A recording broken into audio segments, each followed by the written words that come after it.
Assalamualaikum warahmatullahi wabarakatuh. Alhamdulillah. Alhamdulillahilladzi khalaqal mauta wal hayata liyabluwakum ayyukum ahsanu amala wa huwal azizul ghafur. Asyhadu an la ilaha illallah wa la syarika lahu wa asyhadu anna Muhammadan abduhu wa rasuluh. Allahumma shalli wa sallim ala sayyidina Muhammadin wa ala alihi wa ashabihi wa man tabi'ahum bi ihsan ila yaumiddin, amma ba'd. Ayyuhal hadirin rahimakumullah, ittaqullaha haqqa tuqatih wa la tamutunna illa wa antum muslimun. Isma'u qala Allah ta'ala, a'udzu billahi minasyaitonir rajim. Bismillahirrahmanirrahim. Wa'budullaha wa la tusyriku bihi syai'an wa bil walidayni ihsana wa dzil qurba wa bizil qurba wal yatama wal masakin wal jari dzil qurba wal jari dzil qurb was-sahibi bil janbi wa bil sabil wa ma malakat aymanukum innallaha la yuhibbu man kana mukhtalan fakhura. Wa qala Rasulullah sallallahu alaihi wasallam, man kana yu'minu billahi wal yawmil akhir falyukrim dhayfahu wa man kana yu'minu billahi wal yawmil akhir falyuhsin ila jarihi wa man kana yu'minu billahi wal yawmil akhir falyakul khairan aw liyasmut. Rawahu Bukhari wa Muslim. Bapak Ketua Badan Pengelola Masjid Berguna beserta jajaran pengurus, Pak Ibu Nabi Besar rekan beri sami kita hormati, Pak Imam Pak Amir, Imam Sati Imam Tua, tokoh pemuda, tokoh remaja, para orang tua kami, sesepuh masyarakat, cari pandai agama, pemuda pemuda agama, hadirin sidang jemaah rahimahumullah. Kita bersyukur kepada Allah Subhanahu wa taala atas limpahan rahmat dan karunia-Nya. Hari ini Allah hantarkan kita 22 Rabiul Akhir 1445 Hijriah. Semoga amalan-amalan yang kita laksanakan mulai dari bangun tidur sampai tidur kembali akan dijadikan sebagai perbendaharaan amal ibadah yang bernas berisi hadapan Allah, sehingga kita tidak mendapatkan kelebihan semata. Kali itu kita lakukan, dan pertama karena ikhlas karena Allah, kedua sesuai dengan tuntunan sunnah Rasulullah, ada dasar dalam Al-Quran, sunnah, ijma dan qiyas. Kemudian tidak ikuti dengan kezaliman dan kemusyrikan. Semoga itulah yang akan menolong kita. Wa tazawwadu fa inna khairaz zadi taqwa wa taqul ya ahlal kitab. Salam sering salam kepada Nabi Islam Nabi Muhammad sallallahu alaihi wasallam. Allahumma shalli ala sayyidina Muhammad wa ala alihi wa sahbihi ajma'in. Bapak-bapak, kaum muslimin sedang jemaah rahimahumullah. Tema kita hari ini adalah hak-hak bertetangga. Sudah merupakan sunnah Allah bahwa kita hidup tidak bisa sendirian. Kita akan berdampingan bersama dengan manusia lain. Terkadang bahkan tidak hanya satu agama. Ada kita bertetangga dengan orang yang bukan satu akidah dengan kita. Islam yang sempurna, al-Islam yang berbeda yang tak ada, sudah mengatur tata krama, sopan santun, adab dan etika kita bertetangga. Agama mengajarkan dalam nukilan para ulama, ketika kita bertetangga dengan non-muslim, maka ia harus mendapatkan satu hak dari kita, yakni hak bertetangga. Ketika kita bertetangga dengan saudara seiman, seakidah, sesama muslim, maka ia mendapatkan dua hak. Hak pertama adalah hak tetangga, hak kedua adalah hak sesama muslim. Islam sudah mengatur itu semua. Yang ketiga, ketika kita bertetangga dengan saudara kita, apakah saudara dekat atau saudara jauh, ia harus mendapatkan tiga haknya dari kita. Pertama, haknya sebagai tetangga. Kedua, haknya sebagai seorang muslim sesama Islam. Yang ketiga, haknya selaku keluarga. Rasul pernah menegaskan dalam sabdanya, khairukum li ahli wa ana khairukum li ahli. Sebaik-baik kamu adalah yang lebih baik kepada keluarganya, dan aku, kata Rasulullah, adalah orang yang terbaik kepada keluarga. Masya Allah. Ternyata berbuat baik ini mudah diucapkan, tapi sulit untuk diamalkan.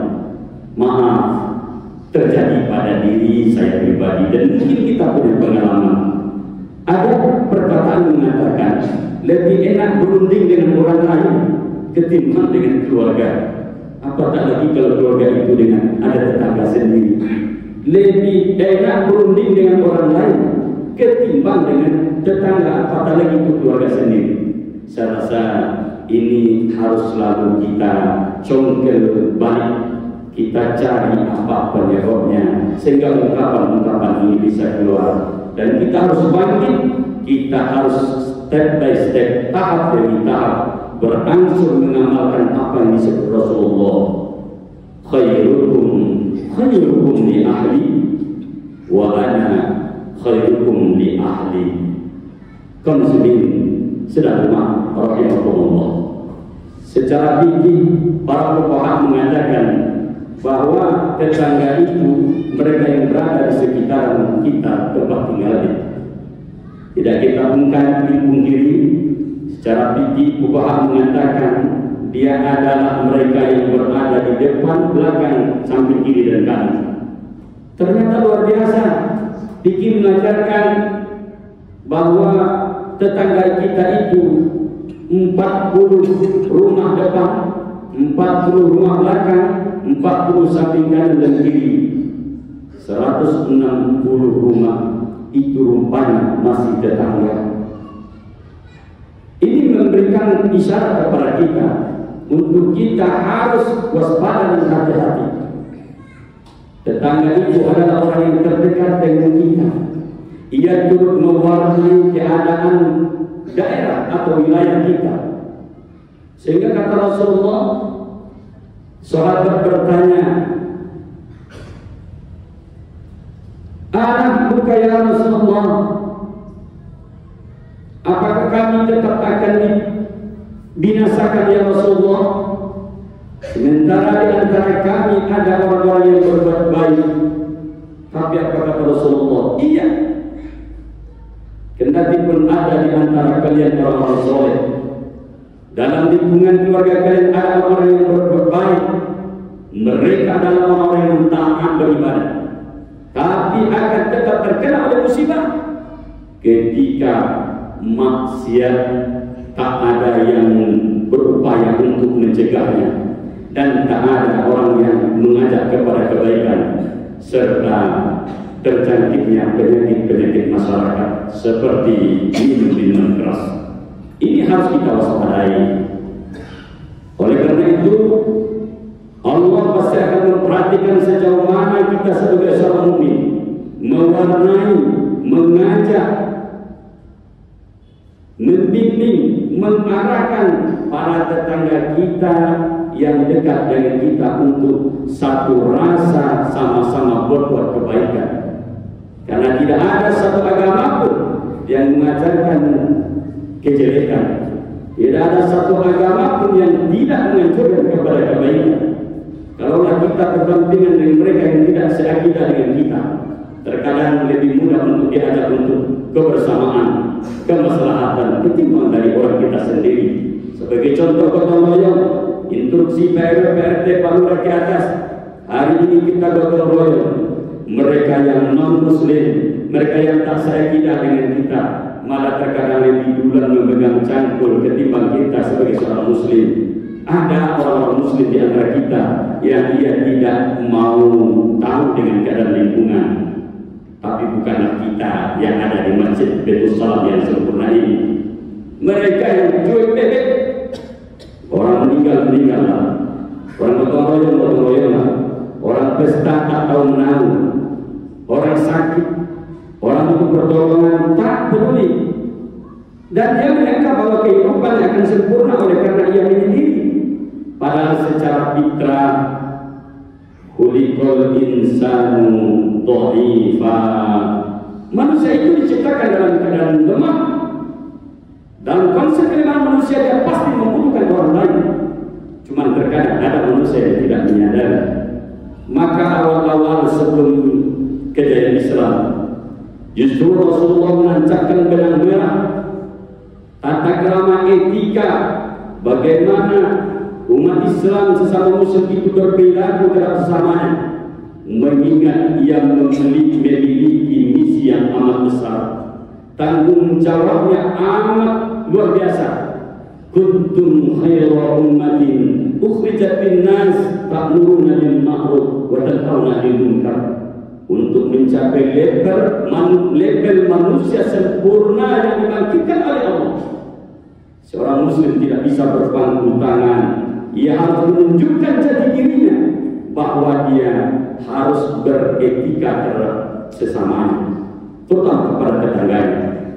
Maka Islam mengajarkan hakul muslimu ala muslimi sittun. Ada 6 hak sesama muslim ketika kita bertetangga dengannya. Pertama, kata Rasulullah, idza laqaitahu fasallim alaihi. Apabila kau berjumpa dengan, ucapkanlah salam. Sesungguhnya ungkapan salam itu sebuah doa dan akan menghilangkan rasa sakwa sangka iri dengki dalam hati. Assalamualaikum ya tetanggaku, dijawabnya waalaikumsalam. Apa kabarmu hai tetanggaku, sehat hari ini? Alhamdulillah sehat. Kenapa 2 hari yang lalu tidak terbuka pintumu hai tetanggaku? Kami bepergian, kami sakit, kami musafir, segala macam. Yang lebih tahu adalah tetangga kita, keluarga kita yang berada di jauh sana, Medan, Padang, Jawa. Ia setelah dikabari dengan hal kita oleh tetangga baru tahu. Lalu dia juga punya waktu ancang-ancang untuk menengok kita. Kalau ada kejadian kematian pada diri kita, alamat dia tidak akan melihat mayat kita lagi, melainkan hanya tinggal tanah merah oleh karena jarak yang jauh. Tapi tetangga tak terbuka pintu kita dari pagi, dia akan gelisah. Kenapa sebulan? Kenapa sebulan tak kelihatan? Kenapa pintunya tak terbuka? Ia pasti akan lebih risih ketimbang orang-orang yang keluarga kita yang jauh. Yang kedua, kata Rasulullah, izastan sohakapan sohak. Hak sesama muslim itu apabila ia meminta nasihat, berilah nasihat. Terkadang mungkin oleh karena ia keluarga muda, lalu ada permasalahan, datang dia ke rumah kita. Sekali kita coba, 2 kali kita coba, 3 kali tetap berupaya kita. Karena Allah tidak akan melihat hasil yang kita lakukan, tapi Allah melihat bagaimana kita peduli kepada keluarga kita itu, tetangga kita itu. Sebagai keluarga muda, mereka masih mencari jati diri, kesulitan untuk membawa keluarganya ke jalan yang lebih enjoy. Ia butuh bimbingan kita sebagai orang tua, sebagai yang dituakan RW sampai lurah dan pejabat di atas setidaknya. Muslim rahimahullah, idza da'aka fajibu, apabila engkau diundang maka penuhi, kata Rasul. Yang keempat, idza maridha fa'udhu, apabila ia sakit kunjungilah. Yang kelima, wa idza atau safahan Allah fasamihu, apabila dia bersih lalu dia mengucapkan alhamdulillah, fasamihu, jawablah dengan doa. Karena sesungguhnya sebaik-baik doa kepada seorang muslim itu doa yang ketika ia tidak minta, bahkan ketika ia tidak tahu dan kita mendoakannya. Maka di ESD, training ESD, Emotional Spiritual Conscious, itu diajarkan kita ketika kita melihat ada orang yang mendorong motornya, dan kita langsung refleks doa, ya Allah, apa yang terjadi pada motornya? Kalau rusak, ya Allah, semoga cepat dapat bengkel segera. Kalau minyaknya habis, semoga cepat dapat bensin dan ada uang di satunya, ya Allah. Bahkan tergerak hati, berhenti dari mobil, tanya, Pak, kenapa motornya didorong? Habis bensin, Pak, ada uang? Ada. Tidak ada, Pak, ini uang. Sebagai seorang muslim tentu seperti itu. Yang keenam, wa iza mata tatabi janazah. kalau sudah meninggal maka itu jenazah. Kaum muslimin rahimahumullah, begitu mulia, sakit mulia Islam sampai kepada sekecil-kecilnya Allah ajaran Islam mengatur bagaimana etika kita kepada sesama. Kepada mereka yang muslim, jangan ada kita berlaku zalim.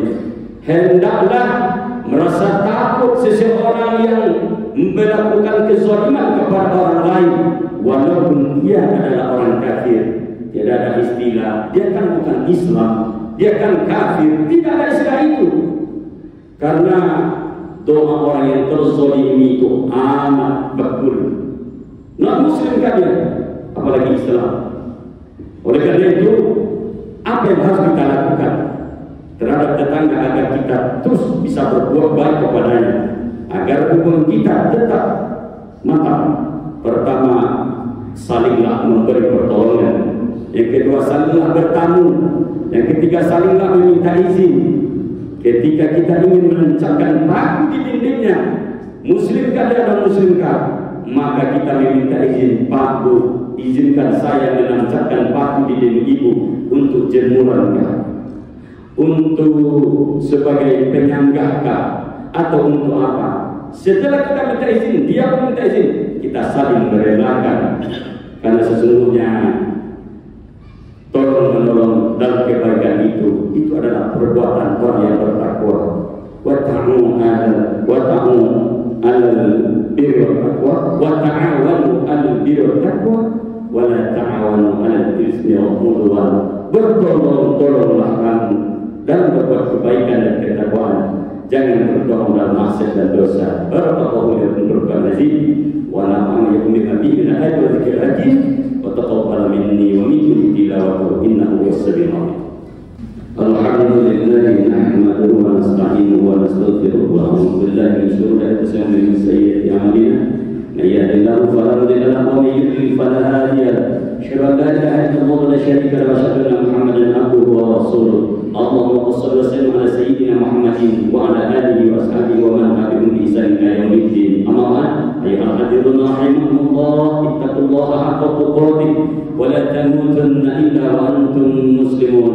اسمعوا قول الله تعالى: أعوذ بالله من الشيطان الرجيم، بسم الله الرحمن الرحيم، والعصر إن الإنسان لفي خسر إلا الذين آمنوا وعملوا الصالحات وتواصوا بالحق وتواصوا بالصبر. إن الله وملائكته يصلون على النبي يا أيها الذين آمنوا صلوا عليه وسلموا تسليما. اللهم صل على سيدنا محمد وعلى سيدنا محمد كما صليت على سيدنا إبراهيم وعلى سيدنا إبراهيم، وبارك على سيدنا محمد وعلى سيدنا محمد كما باركت على سيدنا إبراهيم وعلى سيدنا إبراهيم في العالمين إنك حميد مجيد. اللهم اغفر لنا وللمسلمين والمسلمات والمؤمنين والمؤمنات الأحياء منهم والأموات إنك سميع قريب مجيب الدعوات ويا قاضي الحاجات. اللهم ارزقنا يا الله متابعة النبي محمد صلى الله عليه وسلم أولا وآخرا ظاهرا وباطنا ظاهرا وفينا وعملا صالحا وعدتنا إنك على كل شيء قدير. ربنا آتنا في الدنيا حسنة وفي الآخرة حسنة وقنا عذاب النار. عباد الله، إن الله يأمر بالعدل والإحسان وإيتاء ذي القربى وينهى عن الفحشاء والمنكر والبغي يعظكم لعلكم تذكرون. وصلوا على نبيكم ورحمة الله وبركاته. الصلاة